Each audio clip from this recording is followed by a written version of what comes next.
Arnold Sterling had a habit of waking before the sun. It was one of those dispositions that old age offered, not as a gift, but as a silent imposition, as if the body knew that the remaining time needed to be used more carefully than in the years when tomorrow seemed guaranteed. He would get up, prepare coffee with hands that still held the firmness of someone who had worked his entire life, and sit on the back porch of the house, that wide veranda overlooking an immense garden filled with yellow magnolias that the late Marlene had planted nearly 30 years ago. The house was located in one of the quietest neighborhoods in Charlotte, North Carolina, far from the noise of the city center, on a tree-lined street where neighbors knew each other by name and where children could still play on the sidewalk without their parents becoming anxious. It was one of those houses that breathed history, each room heavy with memories that only he could see clearly. The corner of the kitchen where Marlene taught Edward to make chocolate fudge on Saturday afternoons. The office window that he always left ajar to hear the birds while he worked. The marble hallway where his footsteps echoed differently in the silence of the early morning. All of it was his. All of it was him. Arnold had built that estate brick by brick, deal by deal. The son of a simple merchant from Greensboro, he had arrived in Charlotte at the age of 22 with a battered leather suitcase and a notebook of scribbled addresses. He started as a sales representative for an agricultural supply distributor, learning every detail of the region's agribusiness with the humility of someone who knows that real knowledge isn't acquired in a classroom. In the following years, he set up his own operation with the meticulous patience of someone who knows that haste is the enemy of any solid construction. Decades later, the Sterling name was recognized in the region's business circles with the kind of respect that cannot be bought or negotiated. It is only earned slowly through consistency and character. When Marlene passed away 3 years ago, she took with her a part of him that he still hadn't managed to name precisely. It wasn't just the companionship, though the lack of it was constant and heavy, like a stone in the center of his chest. It was a certain sense of shared purpose, the certainty that there was someone in the world who knew his entire story, the glories and the shames, the successes and the mistakes that never left the four walls of the house, and had chosen to stay regardless. His grief had been discreet, like everything about him. Not because it didn't hurt, but because he had learned early on that feelings, like business, need to be managed with seriousness, not displayed without discretion. Edward had been his consolation and his pride in the years that followed. The son had inherited the father's intelligence and the mother's charm, a formidable combination that made him as effective in business meetings as he was at the parties he attended. At 36, he competently managed the family company that Arnold had gradually handed over to him in a transition process that had taken nearly 5 years and which the father had conducted with the same meticulousness he applied to everything. Edward was responsible, judicious, and above all honest. Arnold had no reason to question his son, but on that September morning, when Edward called shortly after breakfast, asking to stop by at lunchtime because he had something important to tell him, Arnold felt a premonition he couldn't quite identify. It wasn't exactly worry. It was more that sensation that precedes big news, whatever it may be, good or bad. It's going to change something. Edward arrived on time, as always, with the wide smile Arnold knew well. It was the smile of someone who has something stored up that they can no longer hold back. They sat at the lunch table. Mrs. Rose served roasted chicken, mashed potatoes, and a tomato and basil salad that perfumed the entire dining room. Edward waited until the second forkful to say, directly and yet with an enthusiasm that didn't quite fit into words, "Dad, I'm getting married." Arnold set down his cutlery. He looked at his son. Edward's eyes were shining in a way he hadn't seen in a long time, not since the days when the boy would win a prize at school and run to show his father with that boundless pride of a child who hasn't yet learned to hide joy. "To whom?" was all Arnold said. "To Camilla. Camilla Harrison. We met 4 months ago. I know it seems fast, but Dad, it's different this time. She's different." Arnold said nothing for a moment.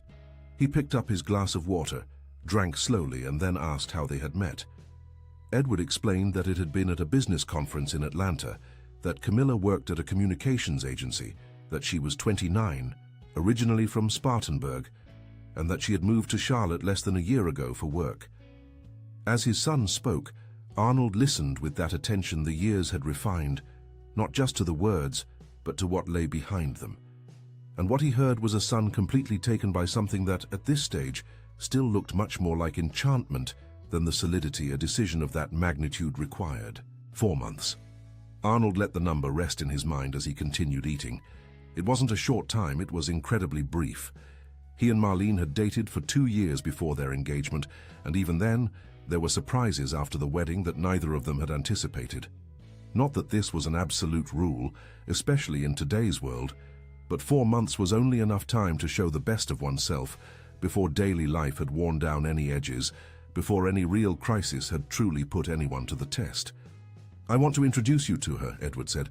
"On Saturday, if you can. Come over for dinner." "I will," Arnold said. "Set it up." Saturday arrived, and with it, Camilla. Arnold watched her from the moment she walked through the front gate, even before they were formally introduced. She was a beautiful young woman of medium height, with brown hair falling below her shoulders, wearing a navy blue dress that was simple but well chosen for a first visit.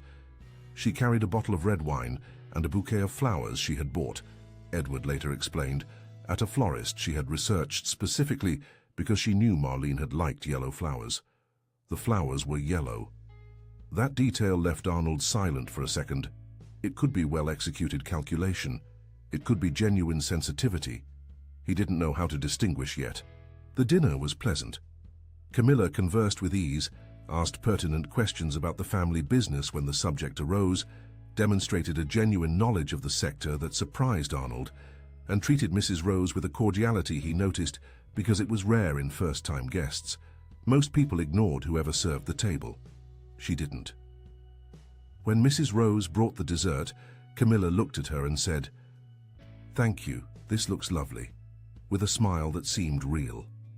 But there was something, a tiny, almost imperceptible tension that Arnold detected in the moments when Camilla didn't know she was being watched.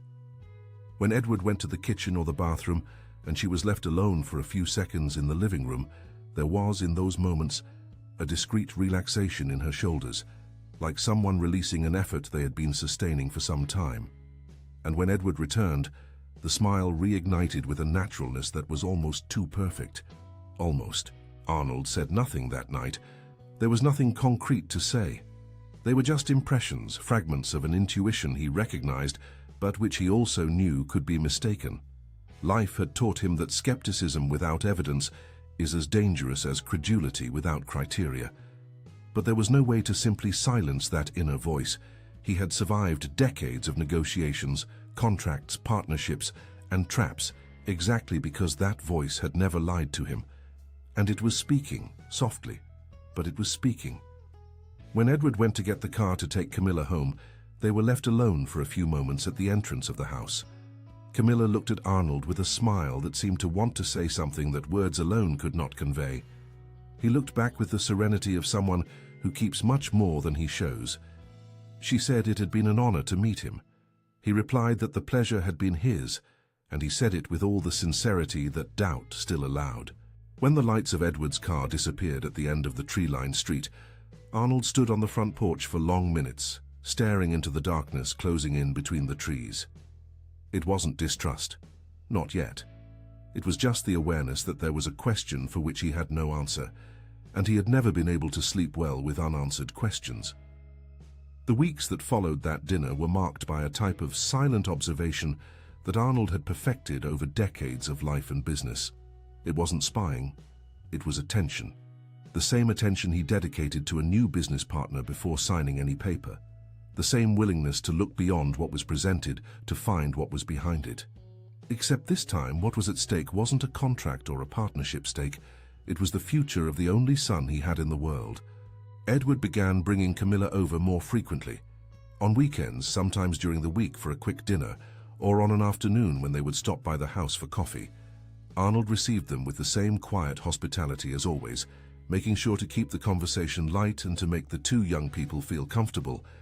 But his eyes never stopped working, and what he observed was not easy to classify. Camilla was, by any objective measure, a pleasant young woman, intelligent, polite, with a discreet sense of humor that appeared at the right times. She never arrived empty-handed. always a treat from the bakery that Edward had mentioned his father liked, always a question about how Arnold had spent his week, always that specific care with details that showed she paid attention to previous conversations. On one of the visits, she had arrived with a memoir of a North Carolina agribusiness tycoon from the 70s, saying she remembered Arnold mentioning once that he liked regional economic history. The book was rare, and she had found it in a used bookstore in Asheville. Arnold thanked her.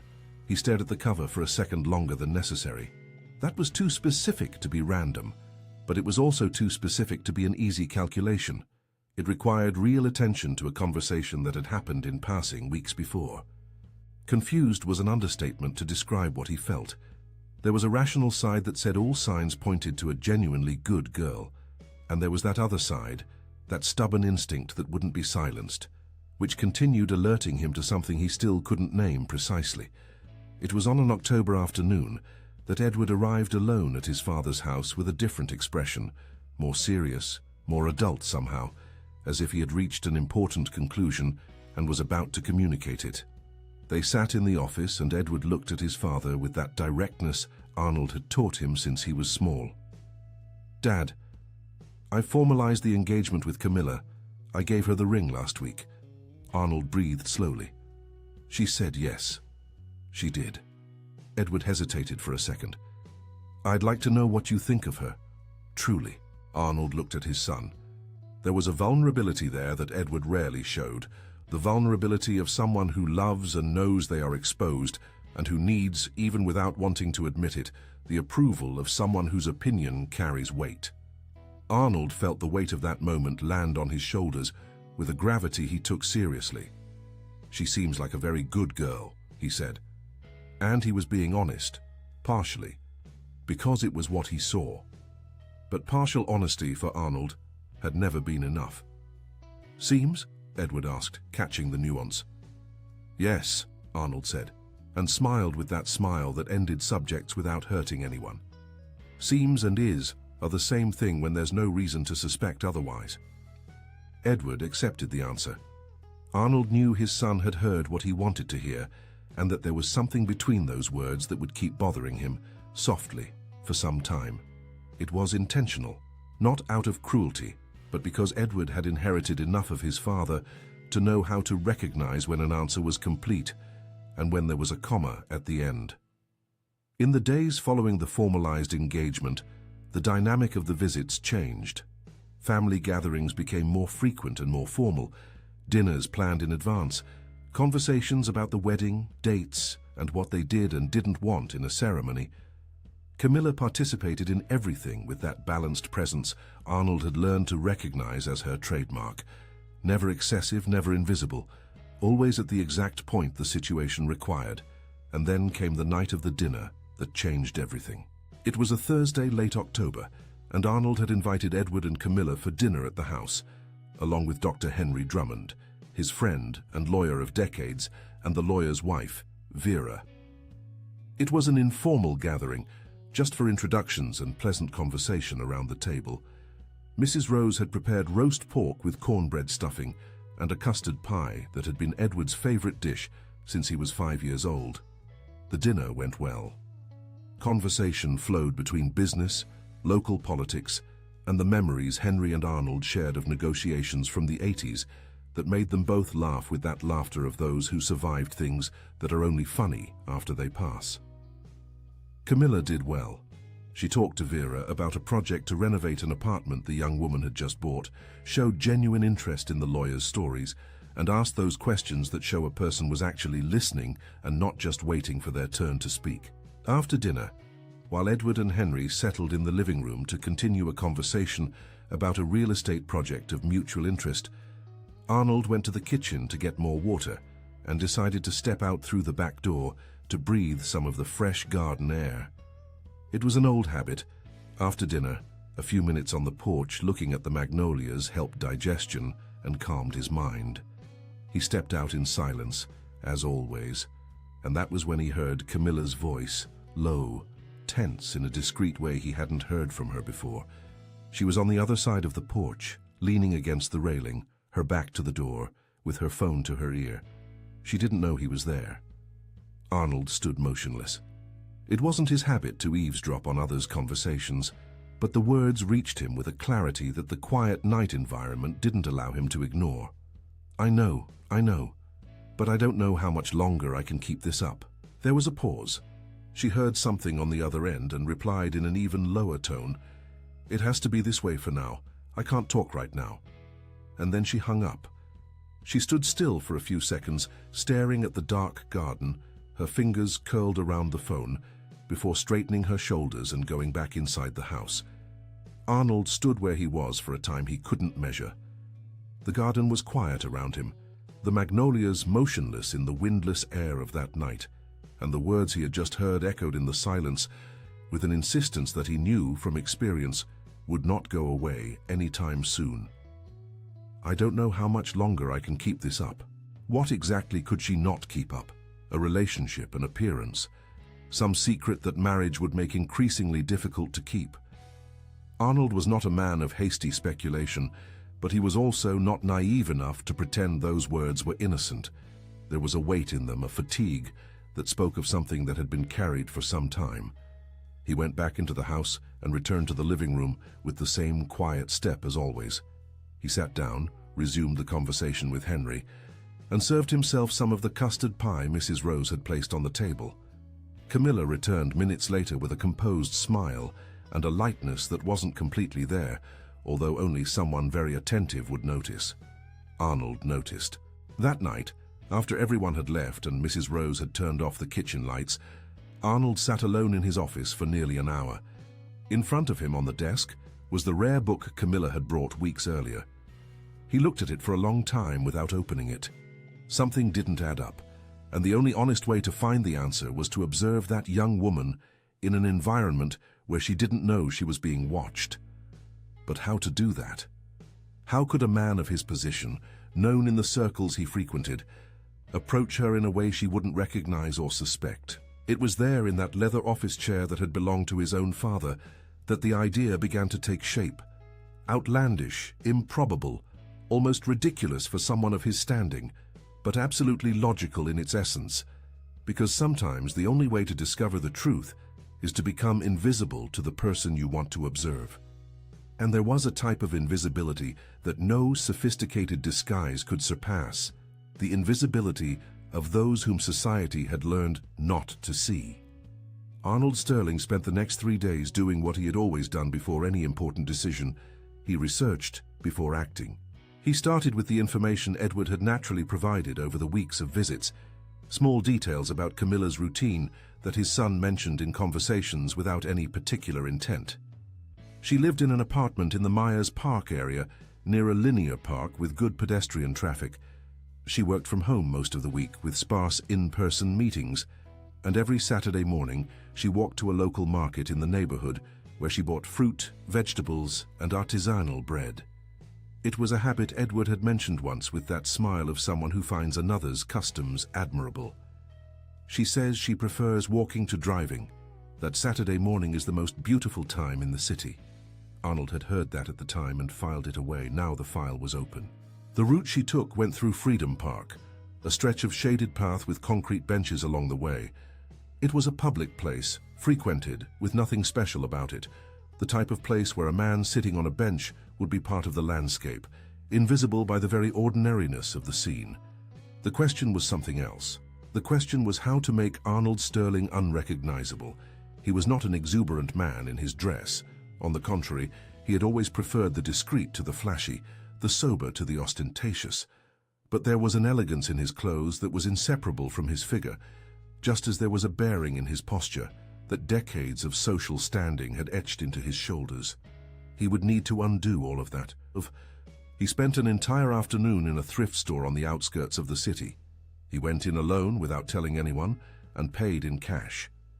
He chose a pair of faded fabric pants with stains that were hard to identify, a flannel plaid shirt with worn elbows, a grey wool coat that had seen better days, mismatched socks and a pair of leather shoes with the soles separating.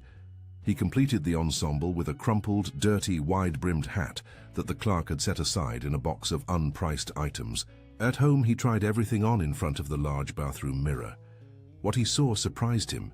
With different clothes, his posture naturally slumped, as if the outfit had its own weight, as if the clothes molded not just the body, but the spirit inhabiting it. He rubbed some damp garden soil on the shoes and the bottom of the pants. He messed up his hair with his fingers. He left off his watch, the wedding ring he still wore in memory of Marlene, and his designer glasses, which he replaced with a simple drugstore model. He stared at that figure in the mirror for a long time. Marlene would have said he had completely lost his mind. She probably would have laughed too, that laughter of hers that filled the house, and that he still heard sometimes in the silence of the afternoon. And after laughing, she would have understood, because she had always understood the crooked logic that sometimes inhabited the most correct decisions. He stored everything in a plastic bag inside the guest room wardrobe, away from Mrs. Rose, who had the habit of reorganizing the closet with an autonomy Arnold had never been able to completely contain. He told no one, not even Dr. Henry, who had been his confidant for decades. Some things are too big to be shared before having some result, because the judgment of others can contaminate a decision that is still being formed. On the eve of the first Saturday, Arnold went to the park in the late afternoon disguised to scout the terrain. He walked along the path, identified the most suitable bench, the third in the sequence, on a gentle curve of the path that forced passers-by to slow their pace slightly, enough for a face to be visible. He sat for a few minutes. He observed the flow of people. He timed how long it took for someone to walk from the park gate to that point. He calculated the time Camilla usually left, according to what Edward had mentioned, between 8:30 and 9 in the morning. He returned home, ate little, and slept poorly. It was the first time in many years he had felt this way on the eve of something, that mixture of anticipation and a sting of shame for the strangeness of the whole situation. A man of his stature, sitting on a park bench in thrift store clothes, waiting for a 29-year-old woman to pass him by.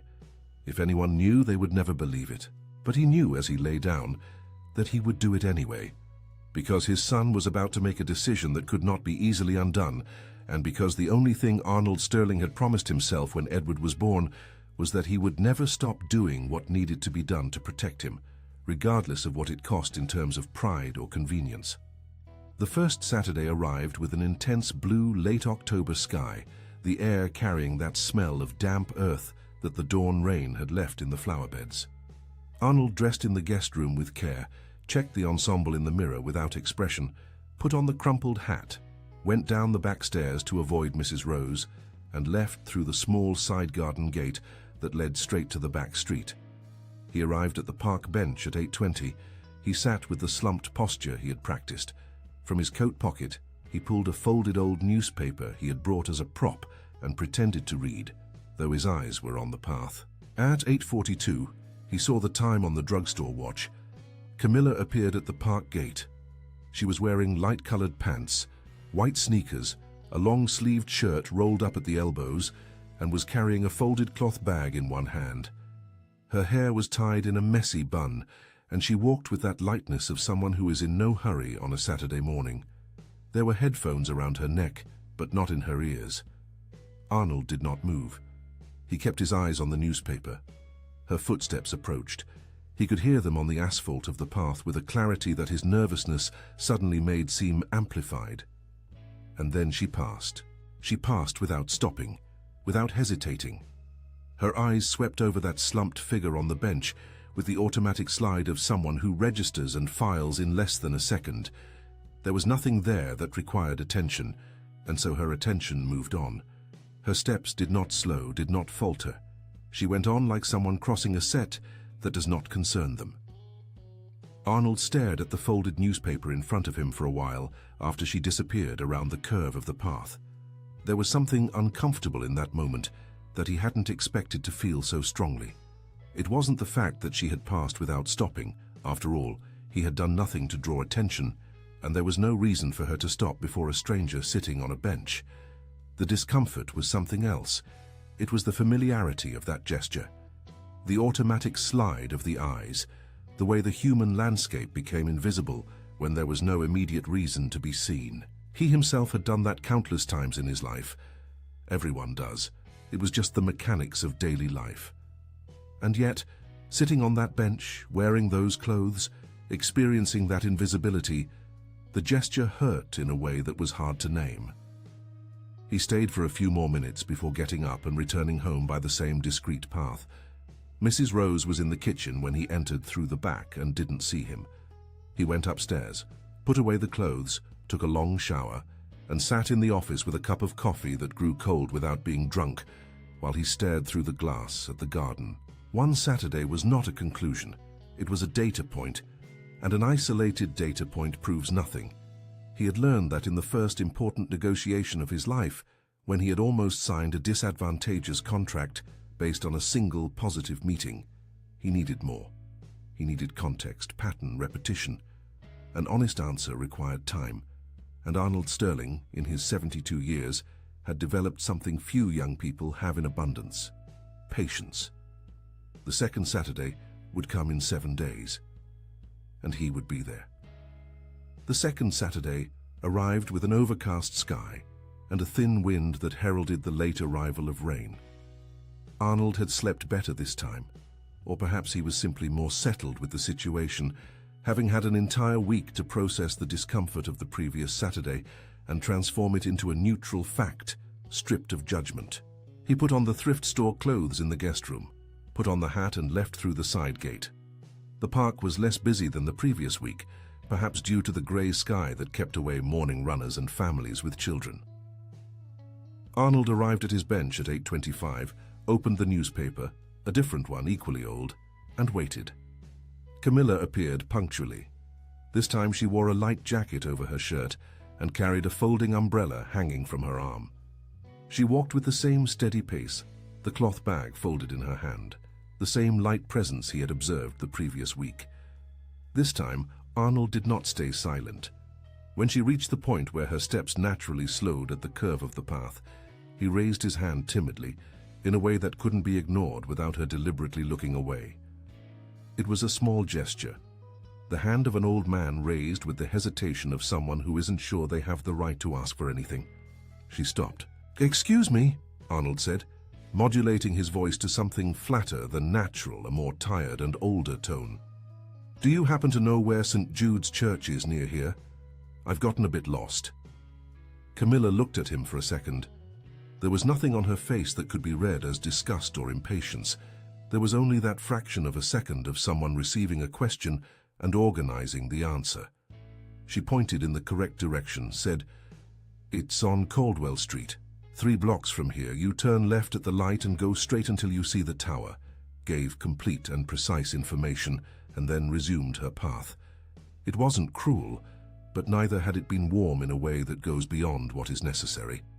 It was efficient. She resolved what was asked and moved on. Arnold watched her back as she walked away and thought that perhaps she was in a hurry. Perhaps her mind was elsewhere. Perhaps it's just that. Any hasty judgment at this point would be unfair. The week that separated the second from the third Saturday was for Arnold harder than he expected. Not because of the days themselves, the office routine, the conversations with Dr. Henry about ongoing projects, the lunches where Edward would stop by once or twice, but because of what that routine hid within it. There was a growing discomfort in sitting at the same table with Camilla during family dinners and observing her with a gaze she didn't know carried that weight. There was something bordering on dishonesty in it, and Arnold was a man who had built his entire life on the premise that honesty is non-negotiable. And yet he pressed on. Because there are things only paternal love justifies, and because Edward deserved a father who didn't fold his arms in the face of doubt. The third Saturday was different from the start. The sky was clear, the sun already warming the stone sidewalk, when Arnold arrived at the bench at 8:15. There were more people in the park, couples walking, a group of seniors stretching in the exercise area at the back, children on a tricycle, guided by a young father in a cap. The scene was as vivid and colorful as a Sunday watercolor, and Arnold, in his worn coat and crumpled hat, was just another element of the picture. Camilla arrived at 8:43. The same cloth bag, the same white sneakers, this time a coral-colored t-shirt with rolled-up sleeves. She was without headphones, looking at the path ahead with that slightly absorbed expression of someone thinking about something. She passed him. Arnold counted her steps mentally. 5, 8, 12. She had reached the point where the path opened into a wider area, where the trees cast denser shade. And then her steps stopped. He didn't turn his head immediately. He waited, and he heard, after a pause, the sound of footsteps returning. Slow, unhurried, as if the decision were being made in layers, while the body was already executing it. Camilla stopped in front of the bench. She opened the cloth bag, which he saw now was no longer empty, something was wrapped inside, and pulled out a small brown paper bag, folded at the corners. She placed it on the bench, next to Arnold, without him having asked for anything. She looked at him for a second with an expression that was hard to classify. It wasn't pity, it wasn't condescension. It was something closer to real attention, the kind that recognizes another person as existing. "For you," she said, and she left. Arnold looked at the paper bag. He opened it carefully. Inside were 2 cheese biscuits, individually wrapped, still warm, and a small bag of nuts. He stared at it for a while. Something was happening inside his chest that he hadn't expected to feel on that park bench. It was small, but it was real. It wasn't proof of anything yet, but it was a voluntary gesture, unsolicited, which had required one simple and precious thing from her: to stop. The following week, the one preceding the 4th Saturday, Edward stopped by for lunch on a Sunday. The two were alone. Camilla had traveled to Spartanburg to visit her family for the long weekend. Arnold took advantage of her absence to probe with questions that needed to be asked obliquely, without revealing what was behind them. He asked how Camilla had grown up, what her family was like. Edward replied that she had been raised by her mother, that her father had left when she was 11 and that contact had been minimal since then, that her mother had worked as a teacher for over 20 years to raise her and her younger sister, that Camilla had studied on a scholarship, had paid for her own exchange program with savings from 2 years of work at her first job, and that the independence she carried wasn't a posture, it was her constitution. Arnold heard all this in silence and filed it away. The 4th Saturday was the coldest of the 4 so far, one of those November mornings that haven't decided if they belong to autumn or the beginning of summer, with a deceptive chill. Arnold arrived at the bench with his coat buttoned tighter. He had a slight pain in his left knee that had appeared a few days earlier and made sitting and standing from low surfaces cost an effort he wouldn't admit aloud to anyone. Camilla arrived at 8:36. She saw him from a distance. He noticed, because her step adjusted subtly, that minimal change that happens when the eyes recognize something the feet are already heading toward, even before the mind has made the formal decision. She didn't pass. She came straight to the bench and sat down next to him with a naturalness that surprised Arnold by its completeness. There was no discomfort in her posture, no reservation, only the simple willingness of someone who had decided to give attention to another person and was completely present in that decision. "Good morning," she said. "Have you eaten anything today?" Arnold replied, his voice modulated into the fatigue he had perfected in the previous weeks, that he had eaten a little bread the afternoon before. She was silent for 2 seconds. Then she stood up without hesitation, said, "Wait a moment," and went to the convenience store on the corner of the park. Arnold knew there was one there. He had noticed it during his scouting visits. She returned in less than 10 minutes with 2 paper bags, hot coffee in a small disposable thermal bottle, a roll, a banana, a piece of cake wrapped in parchment paper. She sat back down next to him, organized everything on the bench between them, and introduced herself. "My name is Camilla," she said. "And you, what is your name?" Arnold, on an impulse he hadn't entirely planned, replied, "Old Arnie." She repeated the name with a slight smile, and then she stayed there. She didn't leave. She sat next to him for 12 minutes. Arnold counted, not because he was monitoring, but because the surprise of that extra time made his perception sharp. She told him about her morning, about the market she was going to visit, about a cornmeal cake recipe her mother used to make, and that she had tried to reproduce the previous week with reasonable results. She asked if the neighborhood where he lived had good social assistance coverage. Before leaving, she folded a $50 bill and left it discreetly on the bench next to him. "To buy something later," she said, already on her feet, and she left with the same light step as always. Arnold stared at the folded bill, at the half-empty coffee bottle, At the wrapped piece of cake she had brought without him asking for anything, without any cameras, any family nearby, any audience requiring a performance. There was a generosity in that gesture that isn't learned. You either have it or you don't. For the first time since he had started that improbable plan, Arnold felt something move in the center of his chest. It wasn't a conclusion yet, but it was the beginning of something that was starting to look different from what he had expected to find. November advanced with that specific slowness that months of waiting usually have. Arnold discovered that Saturdays had become the center of gravity of his week. Everything else revolved around them. Each passing day was one day less before the next bench, the next coffee, the next opportunity to see that young woman without the filter of social conventions. There was something disturbing about this discovery. Disturbing not for what it revealed about Camilla, but for what it revealed about himself. Arnold had spent decades being the man of certainties, of rational analysis, of conclusions based on data, of decisions that didn't apologize for the rigor with which they were made. And there he was, counting the days of the week like a teenager waiting for a date, anxious for a morning in the park that most people wouldn't consider an event of any relevance. But relevance, he had learned long ago, is not defined by the size of the setting. It is defined by the weight of what is at stake within it. The fifth Saturday marked a turn in the tone of those encounters. Camilla arrived bringing coffee in a larger container this time.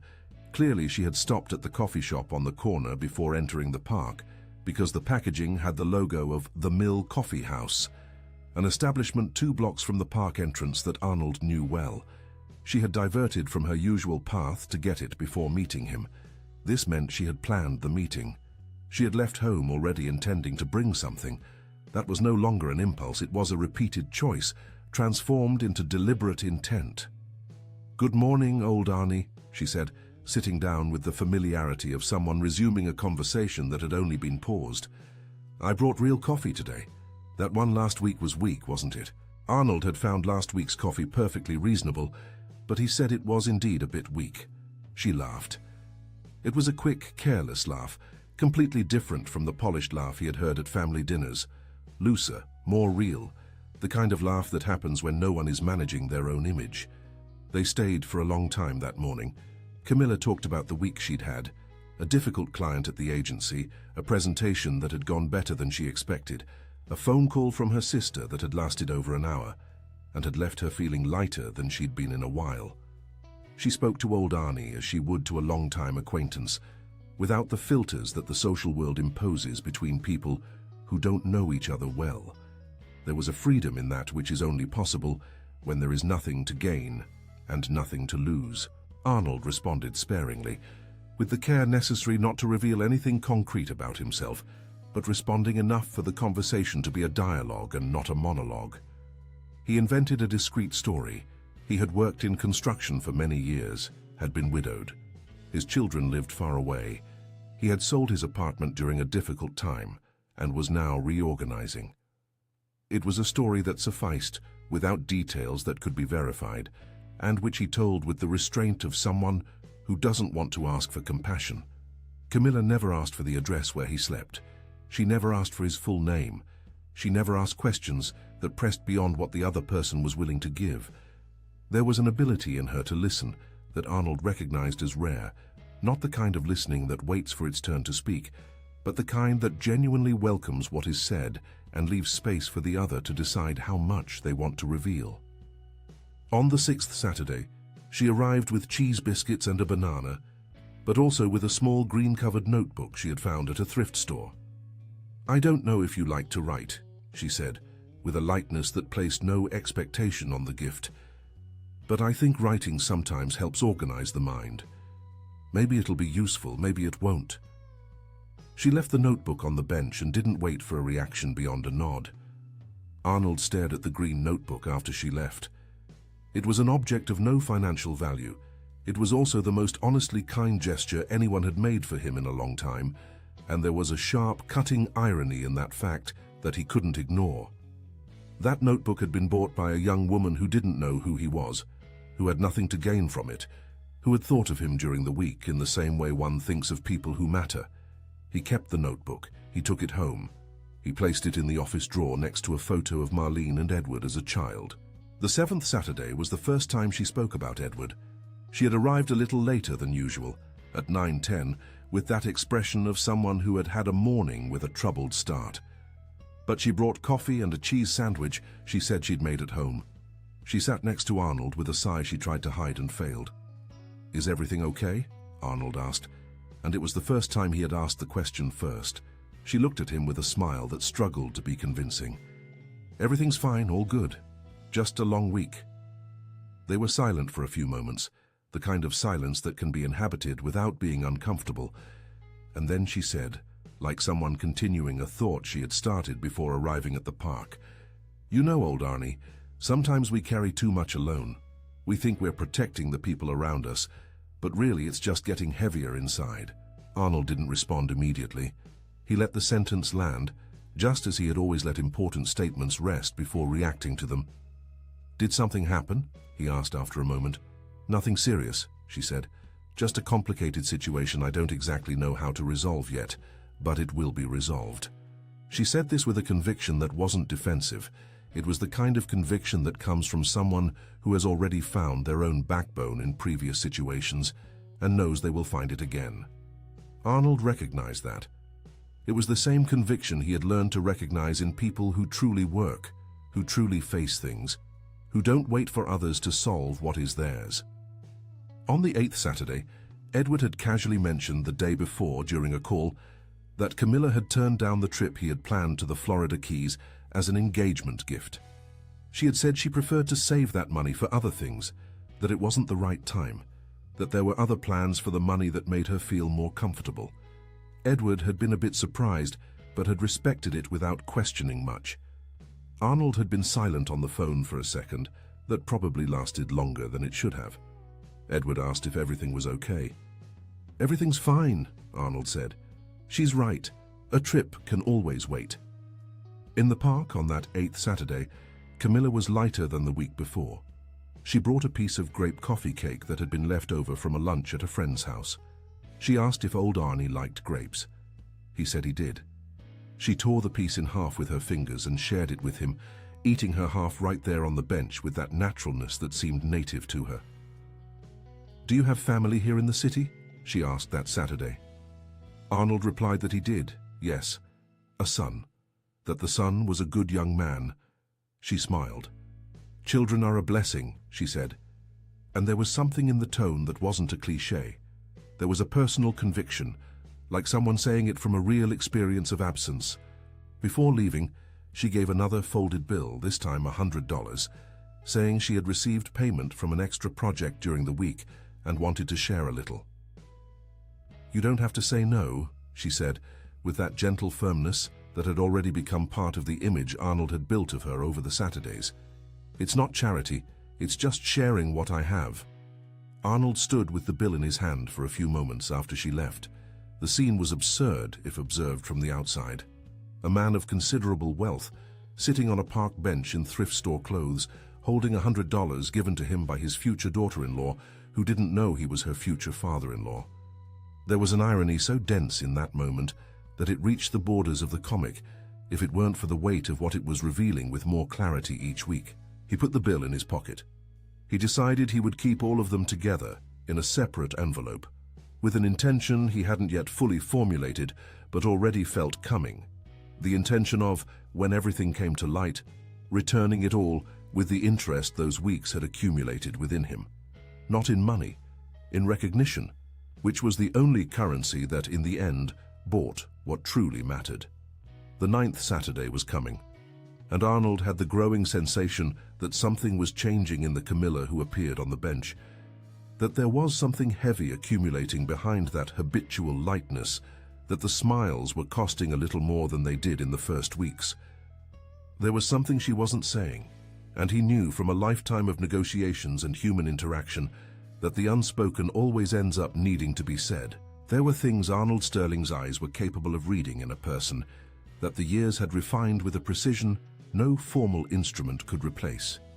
He had learned this early in his career, when he was still a sales rep and needed to decide in minutes if a client was willing to close a deal or just testing margins.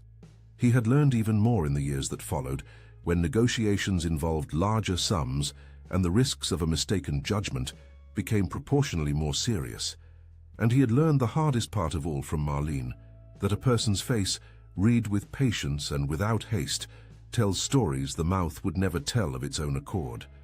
What Arnold's eyes were reading in those final weeks of November was a Camilla who was carrying something. It wasn't visible to someone who didn't know how to look. The lightness was still there, the kindness was still there. The care she had developed for that unknown old man on the bench was still there with all its consistency. But there was a discreet tension in the corners of her eyes when she believed she wasn't being watched. A slightly longer pause before answering some questions. A look that sometimes got lost for a second on a point ahead, like someone who is simultaneously in the place they are and in some other place that is worrying them. On the 10th Saturday, she had arrived with a smile that Arnold immediately recognized as the smile of someone who had practiced in front of the mirror before leaving home. Not the smile of someone who is well. The smile of someone who has decided to look well. She brought coffee and a slice of carrot cake with chocolate frosting she said she'd made the day before. She sat next to old Arnie with that naturalness that had already become the standard tone of their Saturday mornings together. She asked how the week had been. She listened to the fabricated answer with genuine attention, as always, but when it was her turn to speak about her own week, the words were shorter than usual, vaguely positive, vaguely imprecise, the type of answer that occupies the space of a real answer without revealing much. Arnold noticed, as he had noticed other times, that difference in texture between what she said and what lay behind what she said. "Are you truly well?" he asked, emphasizing truly, with a lightness that didn't seem heavy, but was a real question. She looked at him for a second longer than normal, and then she said she was, that it had just been a week with a lot to resolve. "A lot to resolve is different from being well," Arnold said, with the tranquility of someone who isn't demanding an answer, just offering a space for her. She was silent for a moment. She looked at the coffee in her hand, took a sip, and then said with a voice that had lost some of the effort to seem light, "Old Arnie, have you ever had to hold a secret that was too heavy to carry alone, but that you couldn't tell anyone?" Arnold breathed slowly. "I have," he said, and he was being completely honest. "That's how I am," she said. She added nothing more. They were silent for a few minutes, both looking at the path where people passed with that weekend morning unconcern, children chasing pigeons, a couple holding hands, a man older than Arnold walking with an aluminum walker.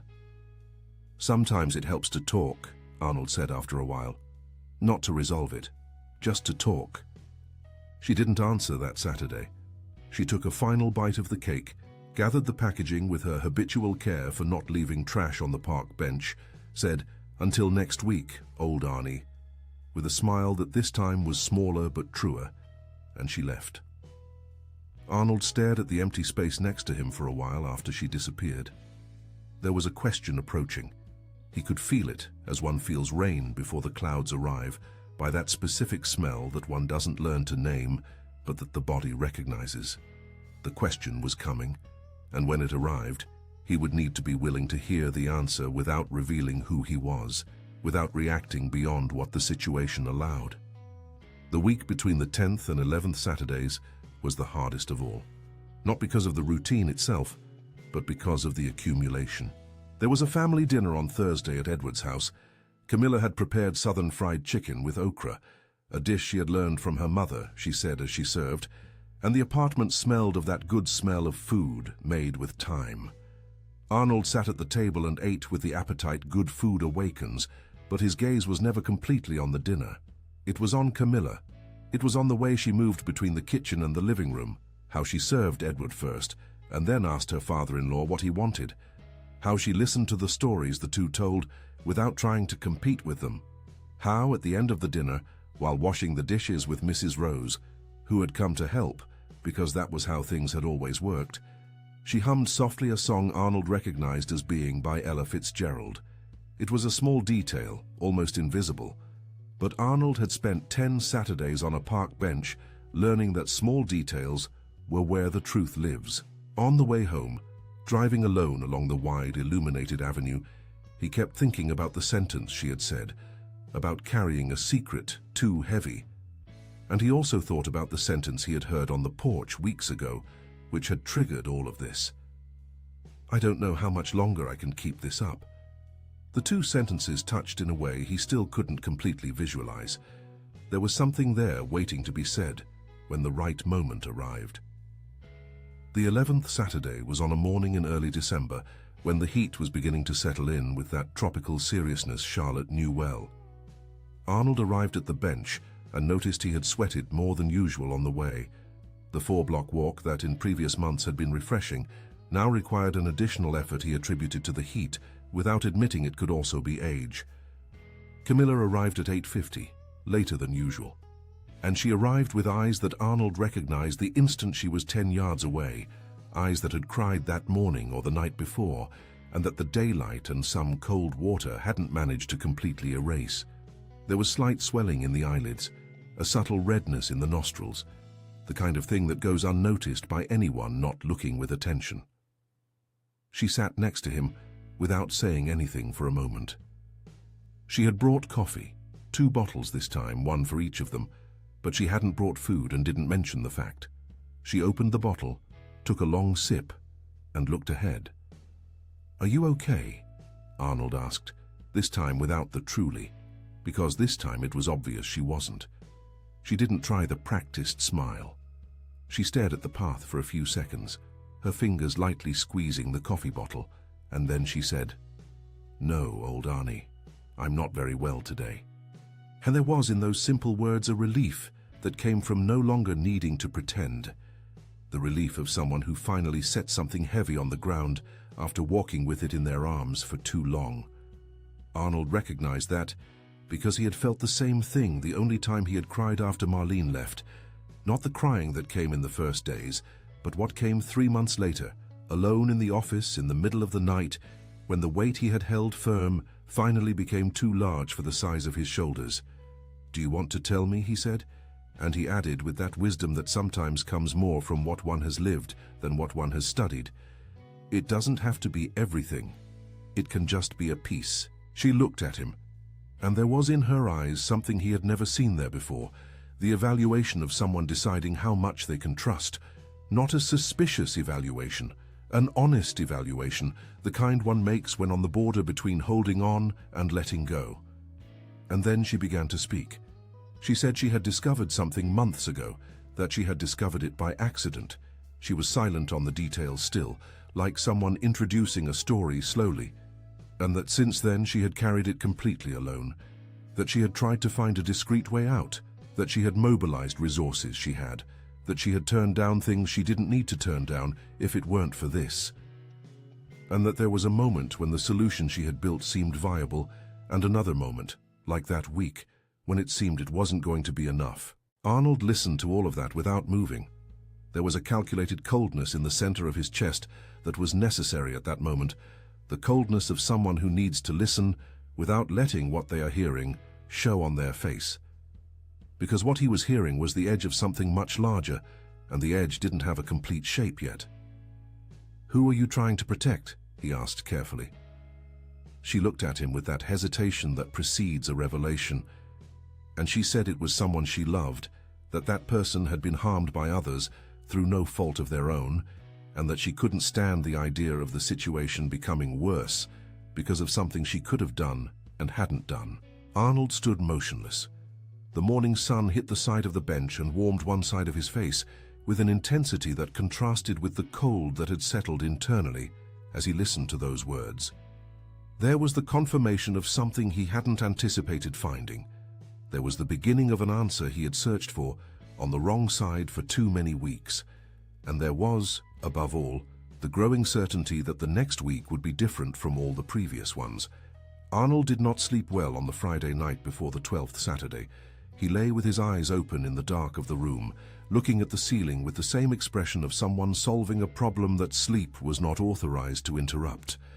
The air conditioning hummed softly in the corner, the yard was quiet, and he was completely awake at 2 in the morning, at 3, at 4:15.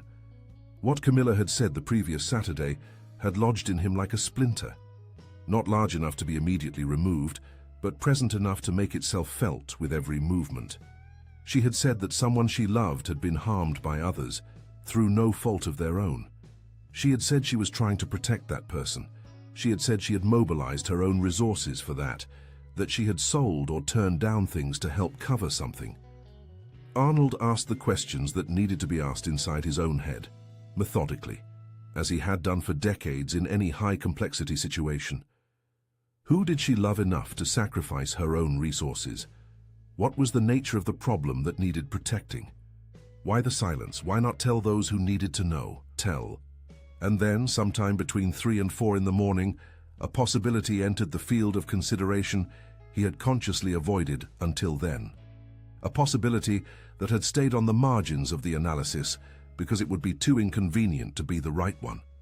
But inconvenient possibilities are sometimes exactly the right ones, and Arnold had learned that lesson the hardest way possible decades ago when he had been slow to see a problem in a partner's accounting books because seeing it would mean admitting he had made a mistake in his choice.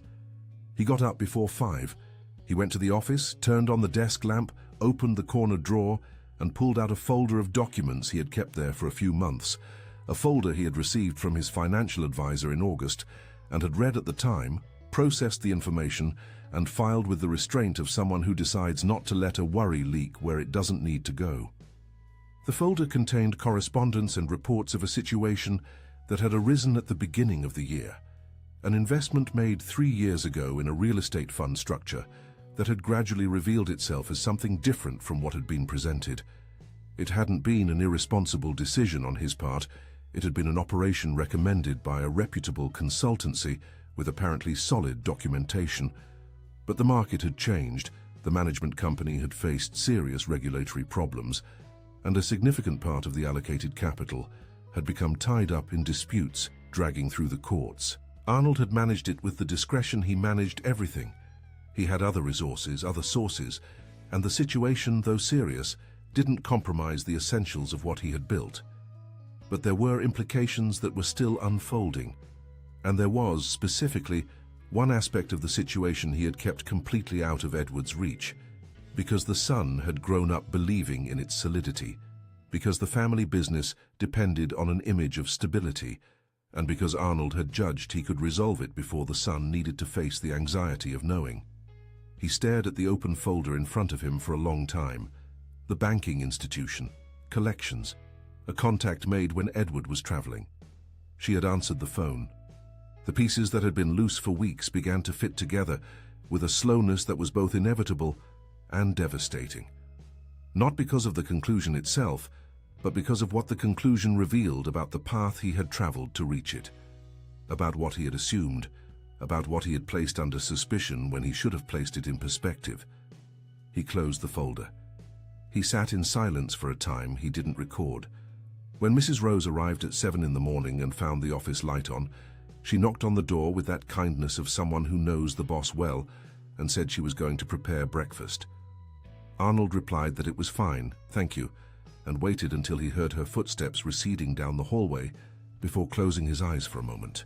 There was a Saturday ahead, and there was a conversation that needed to happen, not the conversation he had planned months ago when he had architected that outlandish and improbable plan. Not the conversation of someone going to the park bench to harvest a confession, but the conversation of someone going to the park bench because that young woman was carrying alone something that was too heavy, and she had carried it without asking for help, without making a fuss, without using it as a bargaining chip in any of the situations where she could have done exactly that. He drank the coffee Mrs. Rose prepared. He ate a piece of toast without registering the taste. At 8:20, he went upstairs, went to the guest room and opened the plastic bag with the thrift store clothes for the last time. He dressed with the same meticulousness as the previous weeks, put on the crumpled hat, and looked at the figure in the mirror of the guest room bathroom. There was something different in that image this morning, not in the clothes, which were the same, not in the hat or the shoes with the worn soles. It was something else. It was the eye looking back. There was, for the first time since the beginning of all of this, something that looked like shame. Not the shame of the disguise itself, the shame of having reached that bench carrying suspicion when what deserved to be carried was attention. He left through the side garden gate. He walked the 4 blocks with the December sun hitting the side with that strength that promised a hot day. He arrived at the bench at 8:22, sat down, and did not open the newspaper. He stared at the path with his head slightly tilted, hands on his knees, waiting. At 8:58, Camilla appeared at the park gate. She was different this morning, too. There was something in the way she walked that was more contained than usual, her shoulders slightly higher, her step a bit faster, as if her body were carrying an urgency her mind hadn't yet decided how to express. She brought the coffee in the 2 bottles, just like the previous Saturday, and a brown paper bag he recognized as being from the neighborhood bakery. She reached the bench, sat next to Arnold, and placed the bottles and the bag between them. She opened the bag and pulled out a loaf of artisanal bread wrapped in paper, the kind that costs more and lasts less, the kind one buys when one wants to make a gesture that is more than the minimum. She tore off a slice and handed it to him without him asking. "I've been thinking about what we talked about last week," she said after a moment, without looking at him directly, her eyes on the path ahead. "I felt like I said a lot and said nothing." "You said what fit that moment," Arnold said. She turned her face to him, and there was in her eyes one of those expressions that cut through disguises and conventions and reach straight to the most honest place in a person, the expression of someone who has made a decision and is about to execute it, regardless of what comes after. "I think I need to tell you more," she said. "I don't know why, but I think you'll understand." Arnold breathed slowly. He held the coffee bottle with both hands, felt its heat in his palms, and said in the quietest voice he had available, "You can tell me." And she began. Slowly at first, choosing her words with the care of someone who doesn't want to fail in describing something important. But then, as she spoke, the rhythm changed, becoming less controlled and more real, the type of narrative that happens when the person telling finally stops managing their own story and lets it tell itself. She spoke about a phone call she had answered on an afternoon in August, when Edward was on a business trip to Atlanta. A call from a banking institution asking for the account holder, and she, who was at her fiancé's apartment settling some things, had answered without knowing what would be on the other end. The attendant had asked to speak with the holder. She explained he was traveling. The attendant had said there were outstanding charges linked to an investment fund, that it was urgent and that he needed a contact. She had written down the number, hung up, and stared at that piece of paper for a while without knowing exactly what to do with it. She hadn't told Edward. She had called the institution back the next day, introduced herself as being close to the family, and obtained enough information to understand the scale of the problem. And the scale had been, for her, larger than she expected. Arnold listened in absolute silence. The sun was already high and hot. At some point along the path, a child screamed with joy, followed soon after by an adult's laughter. Life around them continued with all its indifference to the weight being deposited on that concrete bench. "I didn't know what to do," Camilla said, and there was real fatigue in her voice, not dramatic, not performative, but the honest fatigue of someone who has been in the field too long without rest. "But I knew I couldn't just pretend I hadn't heard. And I knew telling Edward without having something to offer besides the problem would be cruel. He trusts his father too much. To him, his father is invincible. This news would break something in him that I didn't want to break without having anything to put in its place." Arnold stood motionless. Her words reached him with the specific weight of that which, when finally found, makes the world reorganize itself in a way that has no turning back. "So what did you do?" he asked with a voice that sounded raspier than he intended. She looked at her own lap for a second. "I started working. I took on extra projects, some consultancies I hadn't accepted before for lack of time. I sold some jewelry I had. They weren't of great financial value, but they were mine. And I turned down the trip Edward wanted to give me as an engagement gift because the money could cover part of what was outstanding." She paused. "I know it's not enough. I know what I managed is small compared to what the problem requires. But I couldn't stay still. I can't stay still when someone I love is being harmed, and I have something I can do, however small." The silence that settled after those words had a different quality from all the previous silences. It was the silence that comes after a very large truth lands in a very small place and needs a moment to find where it fits. Arnold stared at the path for a time he couldn't measure, and then slowly he began to take off the worn coat. The coat was first. Arnold folded it carefully over his knees with that precision of movement that was his mark in everything he did, in business, in daily life, in the small rituals that constituted him. Then he took off the crumpled hat and placed it on the coat. He straightened his shoulders with a deliberate slowness, like someone reclaiming a posture they had lent for a time and now recover because the loan has come to an end. He ran a hand through his grey hair, undoing the cultivated messiness. Camilla was looking at the path when he began, but when the movement beside her persisted with that different quality, not the casual adjustment of someone uncomfortable in the heat, but something more organized, more intentional, she turned her head, and she just stared. Arnold was in no hurry at that moment. He had waited weeks for it and had learned in the process that the most important moments deserve the time they need. He took off the simple drugstore glasses and put them in the pocket of the folded coat. He looked at Camilla with his own eyes, those eyes she had seen dozens of times at the dinner table, which had observed her with a mixture of suspicion and hope that he recognized now as the most honest portrait of his own ignorance. The recognition reached her like a wave. He saw it happen. He saw the precise instant when her eyes found something familiar in a face that was contextually wrong, saw the hesitation of someone who doesn't trust what they are seeing, saw the brief effort to reject that reading because it made no sense, and saw the moment when sense imposed itself regardless. She stood up, not with a jump, but in a movement that went from the bench to a standing position with a fluidity that seemed controlled only on the surface. She stood before him, eyes wide, the coffee bottle slowly lowering in her hand until it almost touched the side of her leg. The voice that came out of her was a whisper, just a name. Mr. Sterling. He took a deep breath. Yes. What happened on her face after that was a sequence Arnold observed with all the attention he had reserved for that moment. It wasn't anger, at least not immediately. It was confusion, a dense and disoriented confusion, the confusion of someone trying to reassemble the chronology of something without yet having all the pieces in hand. Her eyes swept over the thrift store clothes, the hat in his lap, the worn shoes, and then returned to his face with an expression that was, above all, unable to find the right place to settle. "You were here," she said, and it wasn't a question. "Every week." "Yes," Arnold said again.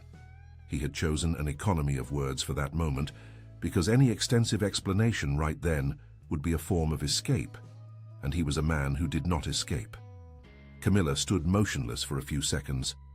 Arnold did not move. Around them, the park continued its indifferent morning.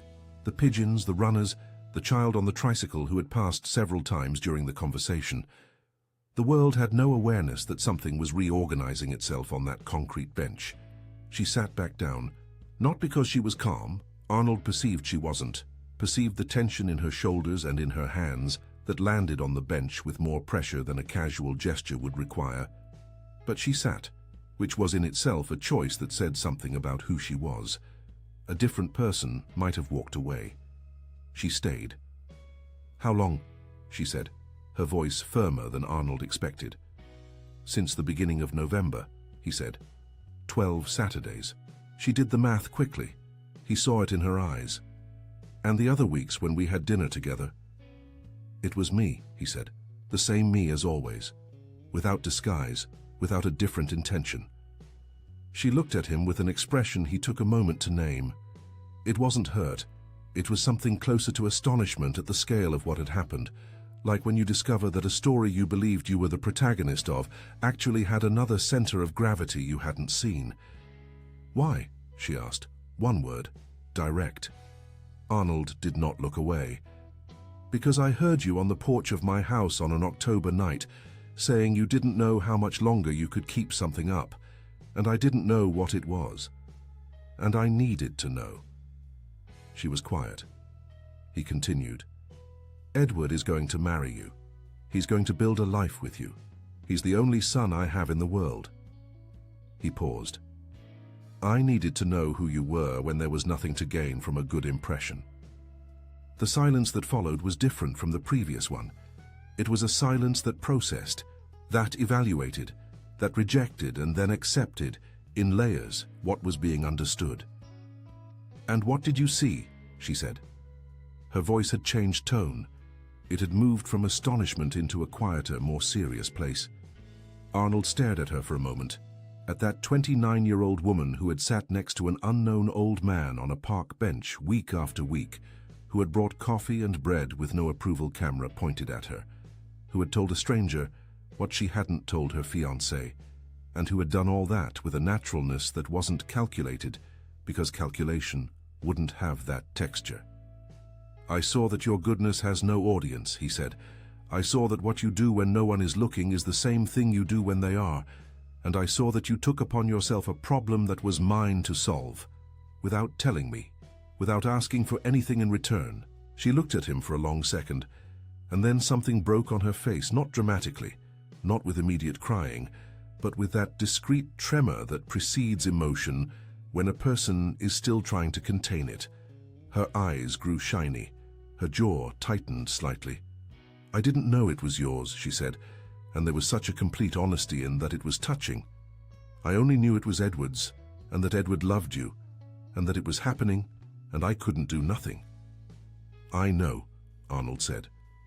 And there was in the tone of those two words everything he had kept for 12 Saturdays.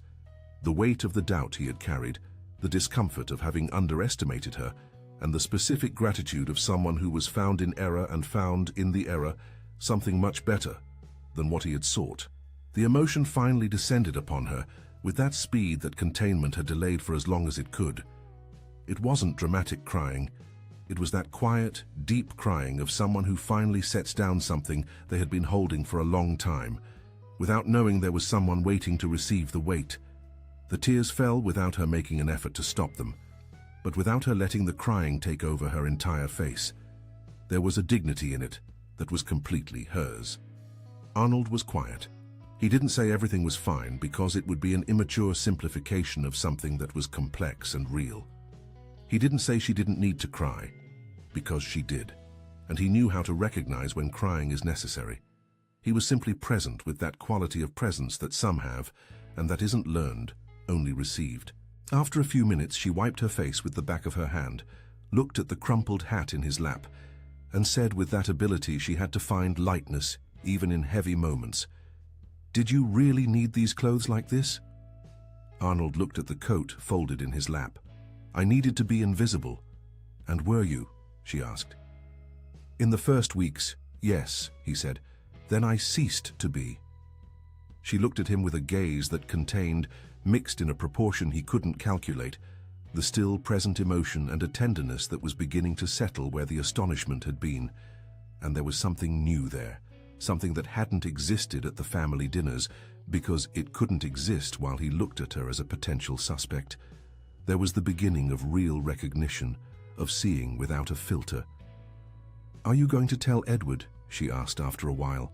"I am," Arnold said. "Everything. The disguise, the Saturdays, and the financial problem I had hidden from him." He paused. "It was time to stop protecting my son from everything. He's an adult, and he deserves to know the truth about his father."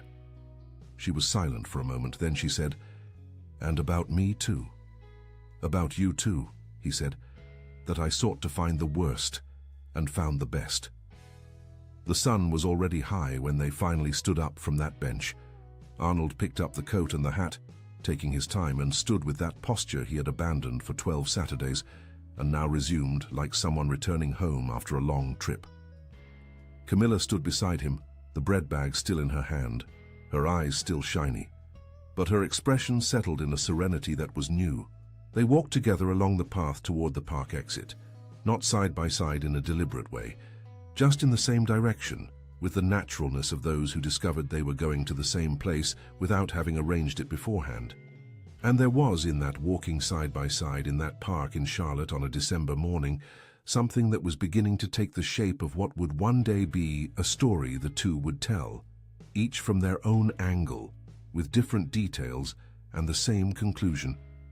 At the park gate, Arnold stopped. Camilla stopped too. He looked at her and said, "I need to apologize." She shook her head slightly, like someone refusing something being offered unnecessarily. "You don't have to." "I do," he said with quiet firmness. "I doubted. I was wrong. I apologize." She stared at him for a second, and then she said, with that simplicity that was her mark, "I accept, on one condition." "What?" "That next time you have a doubt about me, you ask me directly." Arnold looked at her for a moment, and then for the first time since he had sat on that bench at the beginning of November, he smiled truly. Not the contained smile of family dinners, not the cautious smile of someone who keeps more than he shows, but that deep smile that Marlene used to say was the best he had, and which appeared rarely, only when he was completely where he was. "Deal," he said. The conversation with Edward could not wait. Arnold had known that since he stepped through the park gate that Saturday morning, with the thrift store coat folded under his arm and the crumpled hat in his hand, walking the 4 blocks back home with the clear conscience of someone who has finally closed a cycle and the uncomfortable clarity of someone who knows the next cycle requires courage of another kind. There were 2 conversations to have with his son, one about Camilla, another about the financial problem he had kept alone for months. The 2 were connected in a way that made it impossible to have them separately. Either one, told without the other, would be incomplete and would leave gaps that the son would fill with worse assumptions than reality.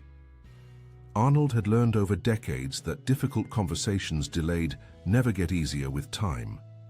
They get heavier, more loaded with expectation and potential resentment, like a fruit that goes from perfect ripeness to rot if not picked at the right moment. The right moment was now. He called Edward while still on the way back before arriving home. His son answered on the second ring with that agility he had on the phone when the number was his father's. "Dad, is everything okay?" "Everything's fine," Arnold said. "But I need to talk to you, just the 2 of us, this afternoon if you can." There was a brief pause on the other end. Edward was smart enough to recognize when his father was using a tone for serious matters, and smart enough not to fill that pause with questions that wouldn't be answered over the phone. "I can be there at 3, Edward said. "At 3 then." Arnold arrived home, went upstairs for the last time with the thrift store clothes, unfolded the worn coat, the hat, the flannel shirt, the faded pants, and the worn shoes, put everything in a canvas bag, and went down to the laundry area. He left the bag by the back door to go to the thrift store the following week, back to the place where it had come from, or to some donation, whatever made more sense. The clothes had fulfilled what they needed to fulfill.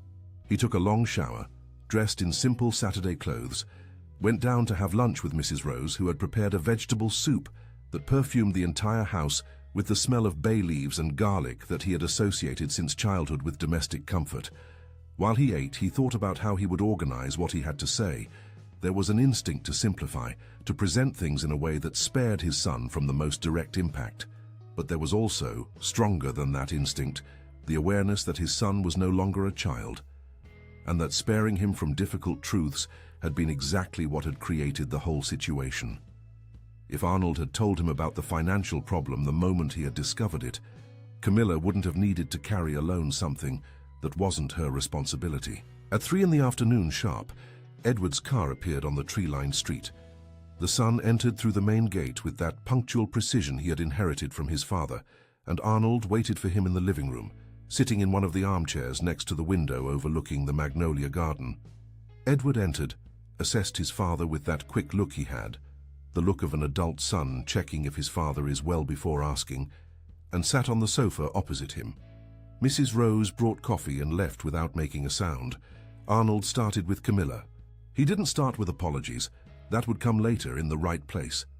He started with the facts because facts were the only language his son respected in the same way he himself respected it. He said he had heard, on that night of the dinner with Dr. Henry, a sentence that had awakened in him a doubt he hadn't been able to silence. He said he had made a decision that was hard to justify in any rational way, but he had made it regardless. And then he told him, without omitting details, about the 12 Saturdays in the park. Edward listened in silence. The son's face as he listened was an exercise in containment that Arnold recognized because it was the mirror of what he had learned to do in difficult situations. The face that listens before reacting, that processes before judging. But behind that containment was a tension expressed only in his slightly raised shoulders and the cup of coffee he hadn't touched since Mrs. Rose had left it. When Arnold finished telling about the Saturdays, Edward was silent for a while.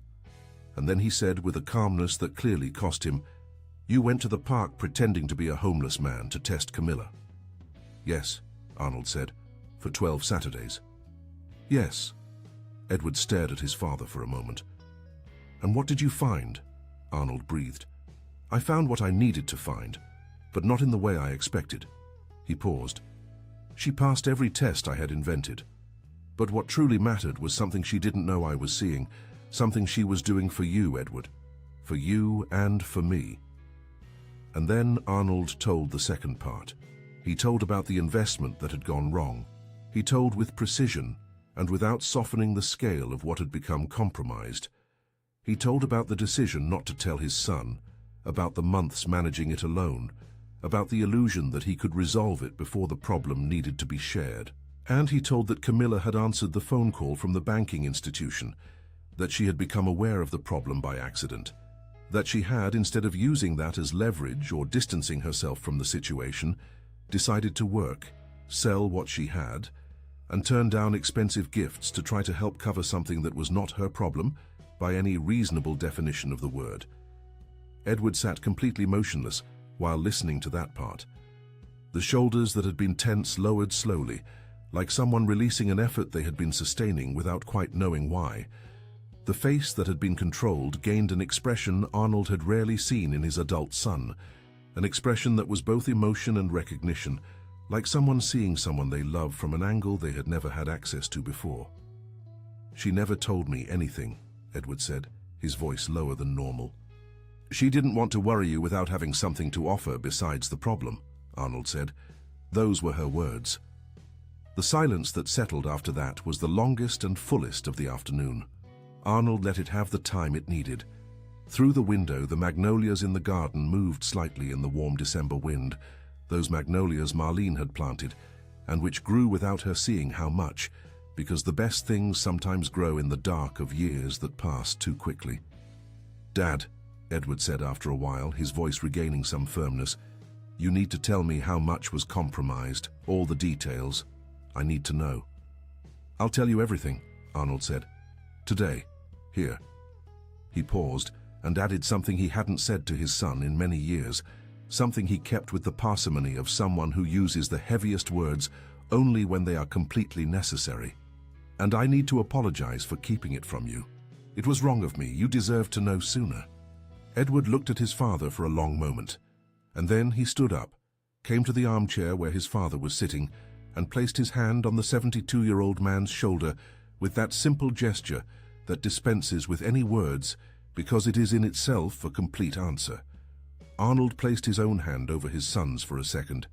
They stayed like that for a moment, the old man and the young, the father and the son, each carrying their part of a story that had been difficult in a way neither of them had planned, but which had led by the most tortuous route imaginable to a place where the truths were finally all on the table, in sight, without protection or disguise.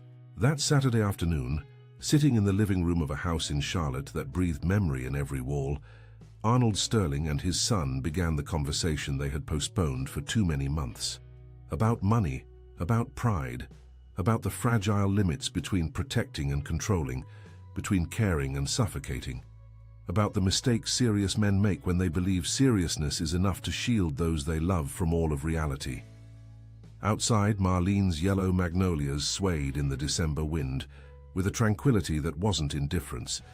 It was just the patience of what was planted with love and knows it will last. Edward stayed at his father's house until almost midnight that Saturday.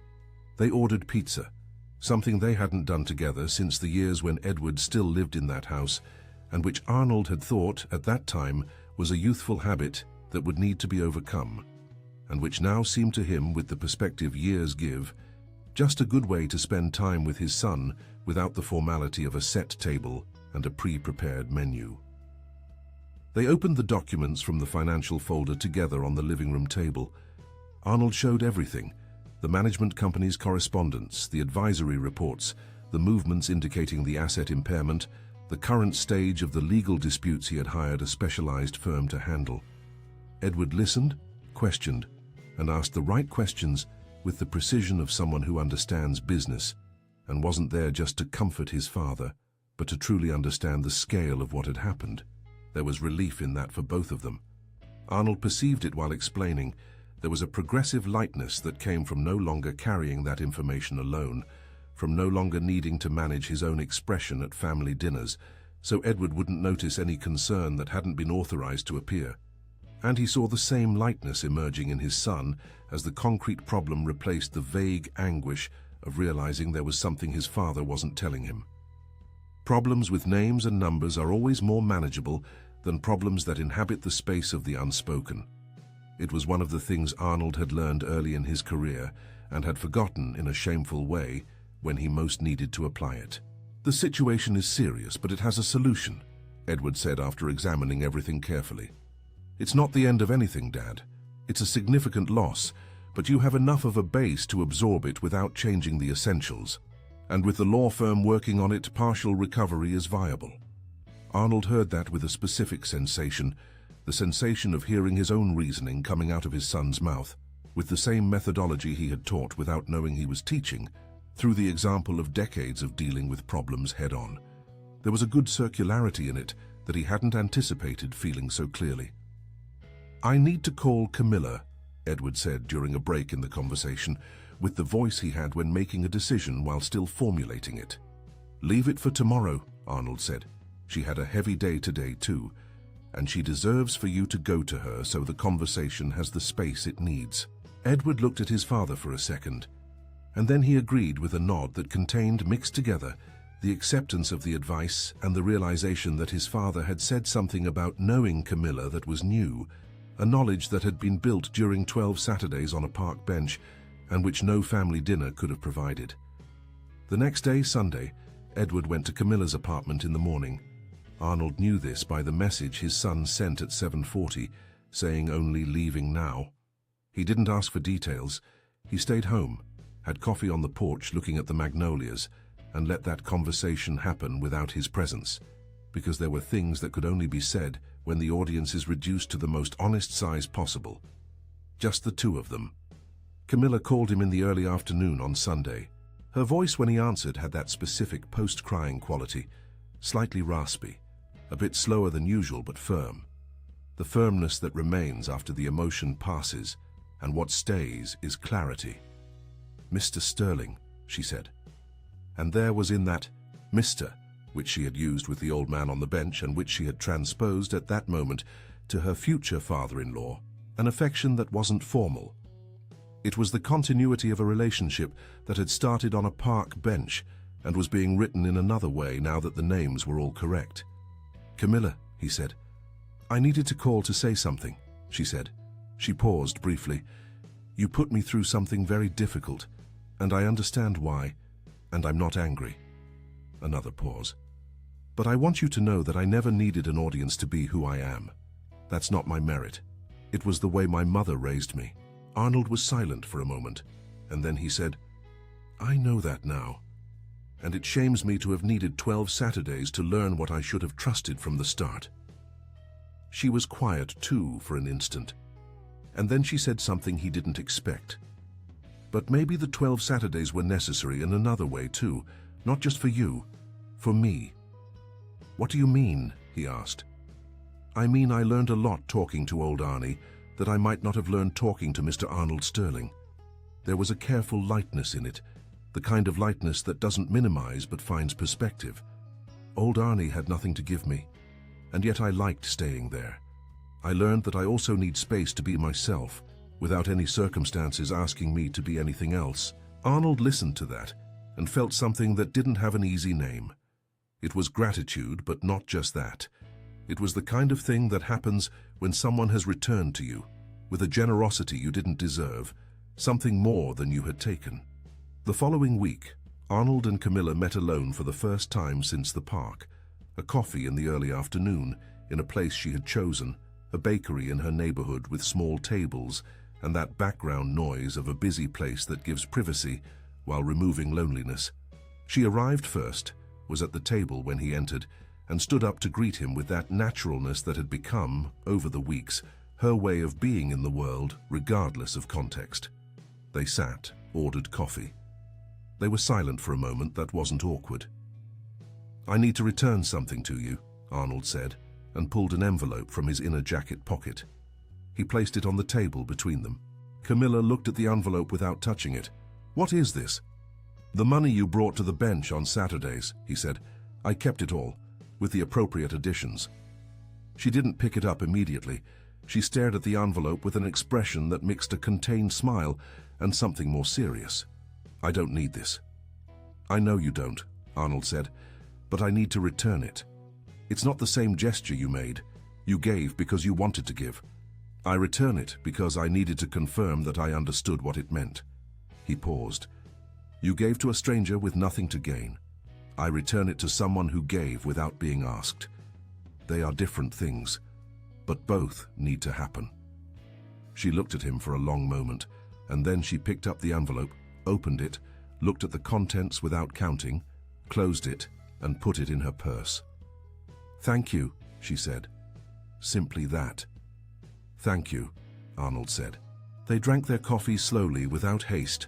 They talked about practical things and things that weren't practical, about the company, about the wedding being planned, about Camilla's mother, whom Edward had mentioned wanting to meet before the ceremony, about the city of Spartanburg where Camilla had grown up, and which she described with that love of someone who left but hasn't forgotten. There was something different about that kind of conversation. There was in it the naturalness of two people who already knew each other in a way formal contexts don't reach, who had already been seen on a park bench without any filter, and who now could sit in a bakery with all the complexity of who they truly were. When they left at the bakery door, Camilla said something that stayed with Arnold for the following days. She said with that slightly irreverent tone she had, and which he had learned to recognize as a sign she was completely at ease, "Mr. Sterling, next time you want to know something about me, you can ask directly. I promise I'll answer honestly." "You said that in the park too," he said. "And it's still true," she said. "Only now I know who I'm making the promise to." He smiled. She smiled too, that careless laugh he had heard for the first time on a Saturday in November and had recognized instantly as genuine. And then she went off down the sidewalk with that light step he had first observed in a park, her back to him, toward her own apartment. Arnold stood for a moment at the bakery door, watching her walk away. And he thought that there were things years teach and things life teaches in the opposite order. That sometimes the lesson arrives first and the understanding comes later, and that late understanding has a specific flavor that early understanding will never have, the flavor of the humility that remains after pride passes.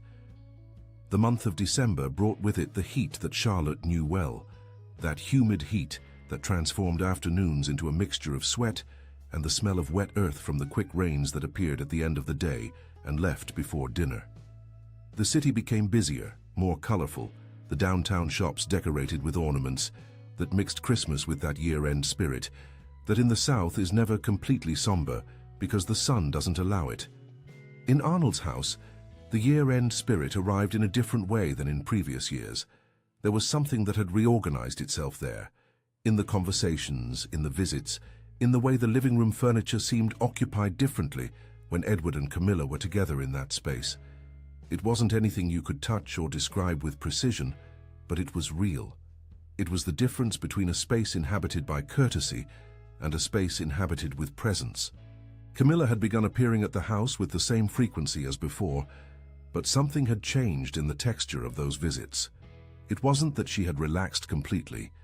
The attention she dedicated to details, the kindness toward Mrs. Rose, the genuine interest in Arnold's stories about the company's early years continued exactly as they were. What had changed was a specific quality of openness that hadn't existed before or had existed hidden. She asked questions now. Real questions, the kind that assume the answer matters. She disagreed when she disagreed, with that gentle firmness Arnold had learned to recognize as her signature, and in that disagreement was a greater respect than in any polite agreement. On a mid-December afternoon, she had arrived alone. Edward had a meeting that had run late, and stayed waiting in the living room while Arnold finished a call in the office. When he came down, he found her sitting on the sofa with the memoir she had brought months ago, the same book he had put back on the shelf after reading, leafing through it with that specific attention of someone who truly reads. She looked up when he entered and said, without preamble, "This chapter here, about the textile crisis in the 70s is incredible. Did you read this part?" Arnold sat in the armchair opposite, asked her to tell him about it, and stayed listening to her talk about the book with that enthusiasm, without pretense of someone who had found something that truly interested her. There was a spontaneity in it that hadn't existed before, or that had existed on Saturday mornings in the park and had now, finally, found its way into the house. Edward arrived 40 minutes later and found the two debating regional economic policy with an animation that neither needed to pretend they didn't have. He stood at the entrance of the living room for a second with that expression of someone who registers something and saves it for later, and then threw his car keys on the hallway table and entered, saying he wanted to join the discussion. They went on like that until dinner, and after dinner they stayed on the back porch with a bottle of wine Edward had brought, the three of them sitting on the wooden benches Marlene had ordered custom-made for that porch, looking at the magnolia garden, which in the December night were just dark silhouettes under a cloudless sky. There was a quality to that moment that Arnold recognized as being the type you know is important while it happens, not just in retrospect. During a break in the conversation, Camilla turned her face to the garden and said, without anything in the previous conversation leading exactly there, that she had very much liked getting to know Marlene through the flowers. Arnold was silent for a second. Edward too. "Through the flowers?" Edward said. "On the first visit, when I brought that yellow bouquet," she said, "I had researched what your mother liked because I wanted to bring something that had meaning, not just something pretty. And when I discovered they were yellow magnolias, I understood something about her, without needing to have met her." She paused. "That she had a taste for things that last. Magnolias come back every year." The silence that followed those words had the quality of something that doesn't need to be commented on to be recognized. Edward looked at his father for a second. Arnold was looking at the garden. "She would have liked you very much," Arnold said. And he said it with the simplicity of someone who isn't making a compliment, he was making a statement.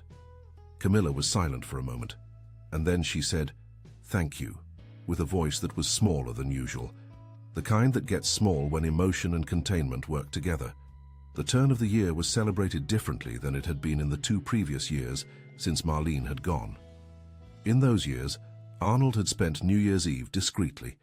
A dinner with Dr. Henry and Vera, the countdown watched on television, the fireworks heard in the distance from the front porch, while he drank a glass of sparkling wine alone after the Drummonds had left. There was a resignation in that ritual he had never named aloud, but which was perceptible to those who knew him well. This time, Edward had proposed a dinner at his father's house with Dr. Henry and Vera, with Camilla's mother who had traveled from Spartanburg specifically for the occasion, and with Camilla's younger sister Beatrice, who was 24 and arrived with that energy of someone who hasn't yet learned that the world has more angles than the ones visible from where one stands. Mrs. Rose had cooked all day. The house was perfumed with roast meat, bacon stuffing, and rice with raisins that was Camilla's mother's specialty. Mrs. Nancy, a 61-year-old woman, small and agile, with short-cut grey hair, and those eyes Arnold immediately recognized as being the same as Camilla's, those eyes that looked straight ahead and without detours. Mrs. Nancy greeted Arnold with a firm handshake and said right at the entrance that she had been very relieved when Camilla told her that her future father-in-law was a man who had the right priorities. Arnold was silent for a second at that, intrigued by what Camilla had told her mother, and then said that the right priorities were something learned throughout life, sometimes in the most inconvenient way possible. Mrs. Nancy looked at him with that expression of someone who evaluated quickly and concluded, "At least you learn," she said. "Some people never learn." The night was the kind that only exists when the people around the table are genuinely well with each other. Not the forced coexistence of obligation dinners, not the effort of someone trying to make a gathering work through willpower, but that flow that happens when the pieces find the right places in a way that seems casual, but is, in fact, the result of much previous work. Of the kind of work sometimes done on a park bench on a November morning, without knowing exactly what is being built. At midnight, with the fireworks bursting in the city outside, and the television broadcasting images of a crowded Times Square that appeared every year, as if New York knew it is the most honest postcard for this occasion, Arnold raised his glass of sparkling wine with everyone around that long table Marlene had bought at an antique shop in Asheville years ago, and which she had said was for a large family. At the time, Arnold had said they were only 3 people and that a large table would be an exaggeration. Marlene had bought it anyway. He looked at the table at that moment, at Mrs. Nancy gesturing animatedly telling something to Dr. Henry, at Beatrice laughing at it with the open laugh she had clearly inherited from somewhere in Camilla's family, at Edward with his hand over Camilla's hand on the table, at Vera Drummond proposing a toast with that year-end enthusiasm she had never lost. And he looked at Camilla, who at that exact instant turned her face and looked back at him. There was between that look and the look from the park bench a difference that was large and yet minimal, because the eyes were the same. There was only now the entire context around them that recognized them for what they were. Arnold raised his glass and said, before the toast, that he wanted to thank everyone for their presence in that house. He said there were years when the end of the year arrived with the feeling that something had ended, and there were years when it arrived with the feeling that something had begun. This one, he said, was clearly of the second type. They drank. The fireworks continued outside. Marlene's long table was full. Edward and Camilla's wedding was set for the last Saturday of March, a date that arrived with the speed that months of preparation usually have, full of small and large decisions that build the event without one clearly realizing when it passed from plan to reality. The ceremony was simple in the way they wanted, not the simple of someone who didn't want to invest, but the simple of someone who understood that the most important things don't ask for an elaborate frame to be what they are. A farm 40 miles from Charlotte, among pastures and woods, with a structure set up under a gazebo covered with white flowers that Beatrice had helped organize with a competence Arnold hadn't anticipated in that 24-year-old woman who had arrived at the New Year's Eve dinner with that energy of someone who didn't yet know her own limits. She had limits, it was discovered. They were just broader than most. There were 110 people. Dr. Henry and Vera, Edward's colleagues from the business sector whom Arnold had known for a long time, Camilla's friends from the agency, from college, from her childhood in Spartanburg, Mrs. Nancy, who had arrived 2 days earlier and had spent those 2 days participating in everything with a practical and quiet presence that organized without imposing. And there was, among those 110 people, an empty bench at the back of the gazebo that no one had placed there on purpose, but which had been left over after the setup and which no one had moved. Arnold noticed that empty bench while walking down the entrance aisle before the ceremony began, and he stared at it for a second with the awareness that sometimes objects accumulate meaning without asking permission. Edward was dressed in a light-colored suit without a tie, with that air of someone wearing a special outfit without letting it wear him. Camilla arrived on Mrs. Nancy's arm because she had decided that was how she wanted it, not the tradition of the father who had left when she was a child, but the woman who had stayed and built everything that mattered. The dress was white with subtle embroidery on the sleeves, simple with that elegance that asks for no explanation. Arnold stood in the first row, next to the place he had reserved for Dr. Henry and Vera, and when Camilla entered the aisle with that step he had first observed on a park path on a Saturday morning, he felt something that had no precise name, but was unequivocally good. It wasn't just pride, though there was pride. It wasn't just relief, though there was relief. It was the specific recognition of someone who reached the end of a tortuous path and sees that the destination was better than any more direct route would have provided, because the direct route wouldn't have taught what the tortuous path taught.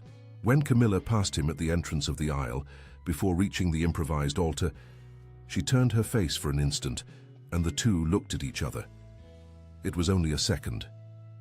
But there was in that second The entire chronology of 12 Saturdays, of conversations on a concrete bench, of coffee brought without being asked, and of truths told when there was someone listening she didn't know who it was.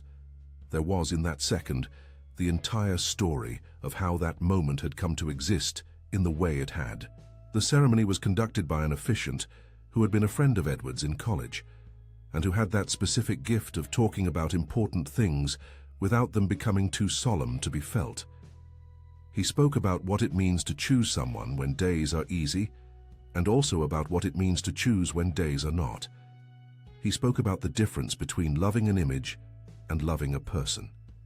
He spoke about how the choices we make when there are no witnesses are the ones that define who we truly are.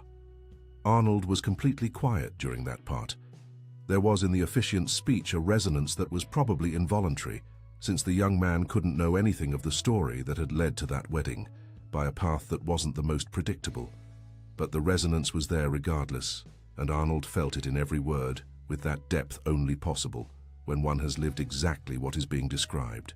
When Edward and Camilla said their vows, she said something that wasn't the standard format.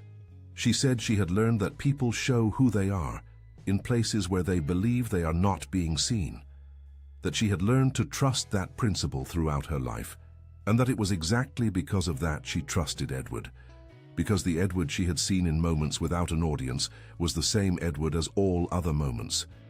And she promised, before everyone there, to be for him exactly the same person in all contexts, with or without witnesses, on any Saturday morning.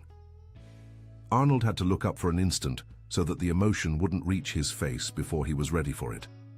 Beside him, Vera Drummond put her handkerchief to her eye without any embarrassment, and Dr. Henry, who was a man as contained as Arnold, coughed slightly in an attempt to hide that he had been hit in some way.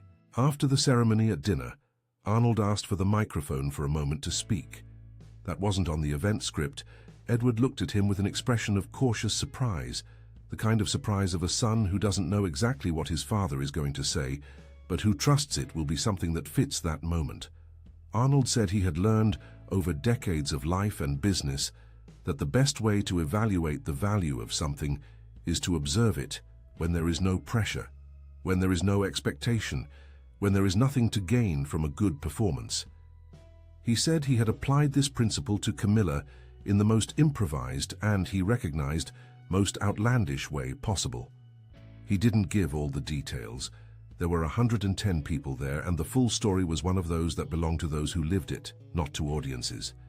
But he said enough for those who mattered to understand. He said he had sought to find a flaw, and had found instead a quality he hadn't seen with such clarity in many people throughout his entire life, the quality of being the same person, regardless of who is looking. He said that, in his understanding, that was no small virtue. It was perhaps the greatest a person can have. He raised his glass toward Camilla and said, "Welcome to the family, truly." She looked at him from where she was, from the other side of the long table that had been brought from the house to that farm especially for the occasion. Marlene's table, the large table that had been an exaggeration and yet hadn't been. And she said, "Thank you, Mr. Sterling," with that voice that was small when emotion and containment worked together, and which he had learned to recognize as the most honest sound she made. The night continued with music and dancing and that gathering that happens when the people around a celebration are genuinely happy for those being celebrated. Arnold stayed at a table with Dr. Henry and Mrs. Nancy for much of the night, in a conversation that jumped from subject to subject with the fluidity of people who discovered over a few hours that they have much in common. Mrs. Nancy, at a moment when Dr. Henry had gone to get more coffee, looked at Arnold with those eyes that were the same as Camilla's and said, directly and without preamble as was her way, "My daughter told me what happened. Everything." Arnold was silent. "I could be angry," she said, "but I've known my daughter for almost 30 years, and I know she's not the type to hold a grudge against someone who acted out of love for their son." She paused. "But I want you to know one thing. I raised her alone, with a lot of work, and with the belief that character is the only asset that isn't lost. And she has character. She always has." "I know that now," Arnold said. "Good," Mrs. Nancy said, and she tipped her juice glass toward him in an informal toast that dispensed with sparkling wine and any other ornament. Arnold toasted back, and he stared at that small grey-haired woman who had built Camilla in the same way he had built Edward, with work, with presence, with the conviction that what is planted in character lasts longer than any other investment. There was between them, in that instant, the specific solidarity of those who formed good people in a time when it was easier to make no effort and let circumstances mold them as they pleased. Near midnight, when the guests left in groups and the party was unfolding with that gentle slowness good celebrations usually have, as if joy resisted being ended too quickly, Arnold left the structure and walked to a more distant point of the farm, where there was a wooden fence overlooking the dark pasture. The March sky was clear and full, the kind of sky the North Carolina countryside offers when the city hasn't contested the necessary darkness. He stayed there for a few minutes. He thought of Marlene as he always thought in big moments. He thought of what she would say about all that, about the Saturdays, about the park bench, about the thrift store clothes, about the crumpled hat. She would say he had lost his mind, and then she would say he had done the right thing in the most wrong way, which was his specialty. And then she would laugh that laugh that still inhabited the silence of the house when the afternoon became too quiet. Edward appeared beside him a few minutes later. The two were silent for a while, looking at the dark pasture. "Are you thinking about Mom?" Edward said. "Always," Arnold said. "She would have loved Camilla," Edward said. "She would have," Arnold said. And then he added, with that honesty he had learned to use with more generosity than he had for much of his life. "And she would tell me I should have trusted first and verified later, if that were the case, not the other way around, the other way." Edward was silent for a moment. "But it worked out." "It did," Arnold said, "in the most tortuous and improbable way I could have chosen. But it worked." The two stared at the open sky over the farm. In the distance, the music of the party ending could still be heard. Nearby, the silence of the pasture was the kind of silence that only exists far from cities, composed of insects and wind and the breathing of sleeping animals. Arnold thought of that park bench, of the worn flannel coat, of the crumpled hat, of the old folded newspaper that had served as a prop for weeks. He thought of the first morning she had passed without stopping, and of the first Saturday she had set the bread on the bench saying only for you. He thought of the coffee bottle she had brought in duplicate because she had found the previous week's weak, of the green-covered notebook, of the folded $100 bill he had kept in an envelope and returned with additions at a bakery table. There was in that sequence of Saturdays a story that was small in the scale of things. A park bench, a disguised old man, a young woman with a cloth bag and white sneakers. But there was also, inside that small story, something that was much wider than the setting that contained it. The idea that real goodness does not perform for an audience, that a person's character is measured not in prepared moments, but in moments no one is seeing, and that sometimes, to find what truly matters, it is necessary to become invisible, not to spy, not to control, but to see what can only be seen when the observer ceases to be part of the calculation. Arnold Sterling, 72 years old, businessman, widower and father, had learned that on a concrete bench in a park in Charlotte, wearing the worst clothes in his wardrobe and the best eyes of his life. And that lesson, discovered in the most improbable way possible, was worth more than any estate he had built over decades, because it meant his son had chosen someone who, when no one was looking, still did the right thing. And that simple and immense truth was in itself the greatest wealth a father can discover. Dear listeners, we hope the story of Arnold and Camilla has touched your hearts in the same way those Saturday mornings touched a stubborn old man on a park bench. To continue on this journey of stories that explore what is most true in the human soul, we have prepared a special list with equally moving narratives waiting for you right here. If this story stayed with you, if it made you think of someone, if it moved something inside, leave your like and subscribe to the channel, because every day we bring a new story that proves real life is more surprising than any script. Tell us in the comments, have you ever been surprised by someone's goodness when you least expected it? We want to know. We'll see you in the next story. End of story.